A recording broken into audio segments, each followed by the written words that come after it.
Good morning प्यारे बच्चों, मैं हूं आपके एजुकेटर पूर्णिमा और हम करेंगे वर्कशीट नंबर 76। सब्जेक्ट आपका सामाजिक विज्ञान है, कक्षा आपकी 10वीं है और डेट है 23 जनवरी। Life line of national economy. Describe the 3 advantage of mass communication. अब मास कम्युनिकेशन में जो भी चीज़ें हमें इंफॉर्मेशन पहुंचाने के लिए काम करती हैं वो सभी मास कम्युनिकेशन के अंदर आती हैं। The means of mass communication include radio, television, newspaper, magazine, books, press and cinema etcetera. Benefit of mass communication क्या होंगे? It keep us updated about the world affairs.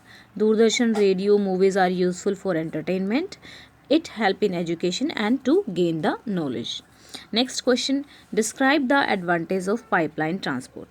Both solid, ये क्या करता है? ट्रांसपोर्ट में हेल्प करता है। बहुत सॉलिड को भी जब एक गाद में कन्वर्ट कर दिया जाता है, liquid gas can be transported through the pipeline. ठीक है।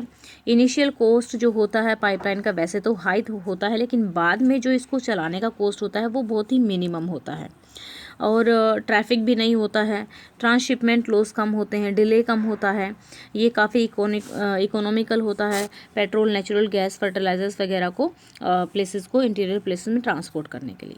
Radio transport is more important. देखो रोड जो है, रोड ज़्यादा इम्पोर्टेंट इसलिए है कि ये बिल्कुल डोर टू डोर डिलीवरी देता है और छोटे कम डिस्टेंस और कम लोगों को ट्रैवल कराने के लिए काफ़ी अच्छा साधन है। क्योंकि सोच के देखो, मान लो अगर आपकी एक ट्रेन है, मान लो जम्मू कश्मीर जानी है और मतलब वीक में एक बार जाती है फ़िलहाल अभी, तो अगर वहाँ कम लोग जा रहे हैं तो फिर इतनी बड़ी ट्रेन को लेके जाना तो वेस्ट है ना। तो इसलिए कम लोगों को लेके जाने के लिए जो रोड है वो काफ़ी इंपॉर्टेंट होता है। Road transport is more important than rail transport because construction cost of road is much less than that of a railway line. Road can also be build up in rugged and the inaccessible hilly areas. Hilly areas में भी हम roads को बना सकते हैं. Then door to door services provided by the road. Door to door service भी road के द्वारा प्रोवाइड की जाती है. जो कॉस्ट होता है लोडिंग और अनलोडिंग का रोड पे काफ़ी कम होता है रोड वाले व्हीकल्स पे. रोड ट्रांसपोर्ट चीपर ट्रांसपोर्ट होता है कम लोगों के लिए, शॉर्ट डिस्टेंस के लिए चीज़ें ले जाने के लिए. नेक्स्ट क्वेश्चन है आपका, the progress of international trade off a country indicate the economic prosperity of that country. अगर इंटरनेशनल ट्रेड अगर प्रोस्पर हो रहा है तो ये वो शो करता है कि हाँ भाई कंट्री क्या है, प्रोस्पर है. Trade between the two countries is called international trade. To fulfil the demand and supply of goods and services all country depend on the international trade. The economic prosperity of a country be measured on the basis of its international trade. International trade expand the local market क्योंकि raw material आता है, industry receive raw material. Foreign reserve भी बहुत important होते हैं. अगर हमारे पास dollar में पैसा आता है तो गवर्नमेंट के पास फॉरेन रिजर्व इकट्ठे होते हैं जो कि बहुत सारी इंपॉर्टेंट कम्योडिटी खरीदने के काम आता है. इसीलिए क्या कहा जाता है, जो हमारा इंटरनेशनल ट्रेड है वो बैरोमीटर है नेशन के लिए, नेशन के डेवलपमेंट के लिए. ओके. नेक्स्ट क्वेश्चन है आपका, how is the tourism helpful in the development of a economy as a trade और industry. Answer, the tourism industry provides employment to millions of the people, promote local handicraft and culture. Foreign exchange is also gained by the development of a tourism industry.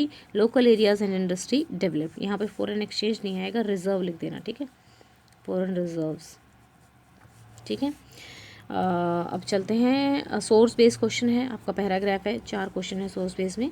तो paragraph वाले question तो बेटा ऐसे करने हैं कि आपको बिल्कुल ध्यान रखना है, बिल्कुल एक भी क्वेश्चन गलत ना होने पाए. लेंथ जो है रोड की, डेंसिटी ऑफ रोड किसे बोलते हैं? जो लेंथ होती है रोड की पर स्क्वायर किलोमीटर एरिया में उसको डेंसिटी ऑफ रोड बोलते हैं. ठीक है, यानी कि कितने रोड हैं वहाँ पे, कितने लंबे हैं. अब डिस्ट्रीब्यूशन ऑफ जो रोड है वो हमारी कंट्री में यूनिफॉर्म नहीं है, कहीं पे बहुत कम है, 14 किलोमीटर है, तो केरला में 517.77 किलोमीटर है. तो यहाँ पे देखा जाए कितना वेरिएशन है. ओके. अब यहाँ पे रोड ट्रांसपोर्ट में इंडिया में काफ़ी ज़्यादा प्रॉब्लम्स भी हैं, क्योंकि जो रोड हैं वो कच्चे हैं और रेनी सीज़न में तो और भी ज़्यादा बुरा हाल हो जाता है और हाईवे बहुत कम है. तो इसीलिए रोड को जो सिटीज़ हैं बिल्कुल नैरो वहाँ से जाते हैं, ब्रिजेस जो हैं काफ़ी नैरो हैं. तो रिसेंट ईयर में तो फिर भी डेवलपमेंट हो गया है. तो चलिए अब इसके क्वेश्चन आंसर्स करते हैं.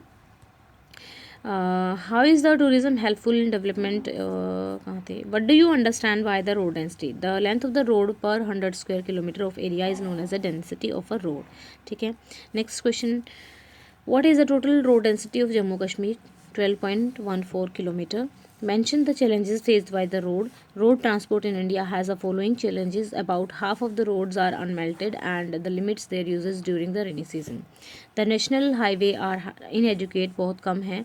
Moreover, the roads are highly congested, बहुत ज़्यादा congested हैं, ट्रैफिक में फंसे रहते हैं लोग. ठीक है, तो ये थी हमारी सी हो गया, डी भी तो रहता होगा. हाँ, suggest some measures of improvement of road in India. तो हाईवेज ज़्यादा, development of national highway and state highway should be promoted. Paved road should be made instead of unmetalled road, यानी कि कच्चे रोड के बजाय पक्के बनाने चाहिए. Build flyovers and bypasses in the city to avoid the congestion. Okay students, तो ये थी हमारी आज की वर्कशीट. आई होप आपको अच्छे से समझ में आ गई होगी, और कोई डाउट है तो आप कमेंट करके पूछ सकते हैं.